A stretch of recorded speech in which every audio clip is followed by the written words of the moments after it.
own two hands. In utmost secrecy. 'Twas on the very morning of his flight. Its contents had papers which, if brought to light, would ruin him. Such is my impression. Then why did you let it out of your possession? Those papers vexed my conscience so. Best if I should seek counsel from my finest guest. The cunning scoundrel got me to agree to leave the strongbox in his custody, so that if there was an investigation, I could employ a slight equivocation and swear that I didn't have them, and thereby, at no expense to conscience, tell a lie. Looks to me as if you're out on a limb. Trusting him with that box and offering him that deed of gift were actions of a kind which scarcely indicate a polluted mind. Just think, behind that fervent face, the heart so wicked, and his soul so base. I trusted him, I took him in, a homeless beggar, and he nothing through with pious men. From henceforth, I shall be through with the whole false brotherhood, and persecute them worse than Satan could. There you go, extravagant as ever. Why can you not be rational? You never take the middle course, it seems, but jump instead between absurd extremes.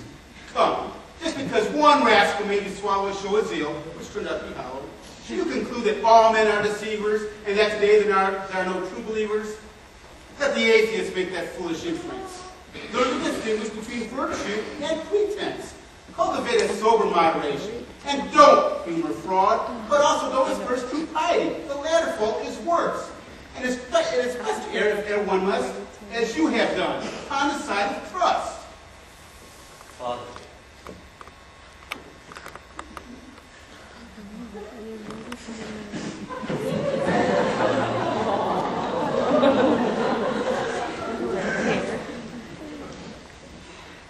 I've heard the scoundrels utter threats against you. Oh, how he forgets. In his time of need, you took him in, gave him all that he has. And now he plans to use your gifts against you, to crucify you. It's true, my boy, you're too distressed.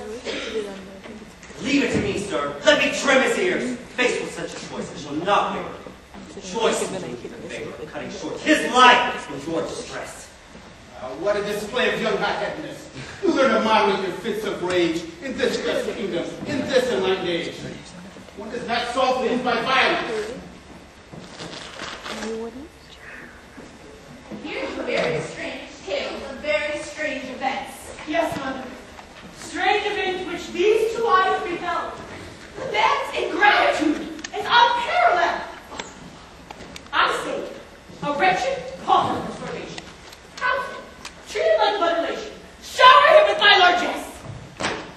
Give him my daughter and all that I possess. In a conscionable name, induces my wife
benefit of the doubt. You should have waited to see how things turned out. Oh! What more proof did I need? Was I just sit there watching until he... You tried me to the brink of ever crying! No man of such surpassing piety could ever be guilty of such a thing. You cannot shake me, I won't believe you, and you shall not make me! You vex me so bad. If you weren't my mother, I'd say to you! So dreadfully It's your turn, sir, to not be listened to. You meant to trust us, and now she won't trust you. My dear friends, we're wasting time and should be facing up to our predicament. I fear the scoundrel's threats weren't made in sport. Do you think he'd have the nerve to go to court? No, I'm sure he won't. He'd find it all too crude. A case of swindling and ingratitude. Don't be too sure. He won't be at a loss to give his claims a high and righteous loss. Your clever ruses with far less valid causes stacked the victims in him. What was lost? I say again to antagonize a man so strongly armed is most unwise. Who is that? I wish that heaven would devise some compromise between you.